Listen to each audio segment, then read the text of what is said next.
Psikologi komunikasi. Cakupannya cukup banyak. Memahami apa itu psikologi komunikasi sama dengan mempelajari juga apa saja teori dan bagaimana cara menyampaikannya kepada massa.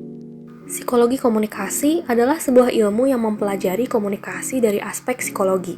Artinya, sebagai ilmu yang berupaya mendeskripsikan, memprediksi, serta mengontrol mental dan perilaku, baik dalam konteks komunikasi interpersonal, kelompok, organisasi, maupun massa. Salah satu tokoh terkemuka di Indonesia dalam psikologi komunikasi, Jalaluddin Rahmat, mendefinisikan psikologi komunikasi adalah ilmu yang mempelajari komunikasi dari aspek psikologi. Sejatinya, psikologi komunikasi adalah ilmu yang mempelajari kesadaran dan pengalaman manusia. Psikologi komunikasi atau psikom juga mencakup teori komunikasi, di mana beberapa teori terkemuka yang telah dikembangkan ahli telah menjadi nilai guna dalam berkomunikasi kepada orang lain. Contohnya, Communication Privacy Management Theory, yakni teori yang diciptakan Sandra Petronio pada tahun 2002, di mana dalam teorinya itu, kita sebagai manusia berhak untuk memilah informasi privasi kita dalam menyampaikan kepada orang lain. Dalam teori tersebut, Petronio menciptakannya berlandaskan psikologi komunikasi.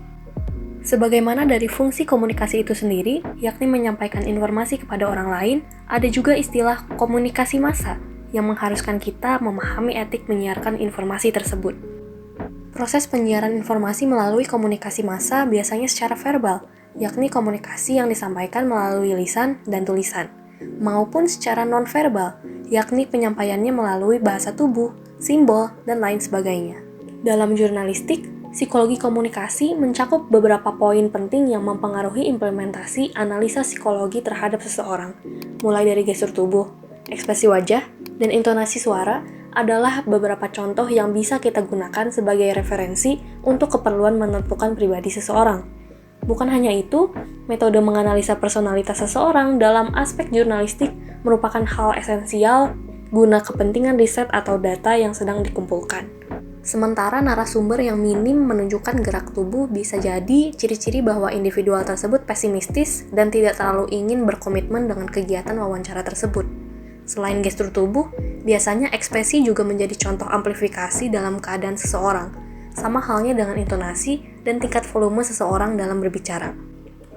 Sebenarnya, masih banyak cakupan pengetahuan dalam lingkup psikologi komunikasi.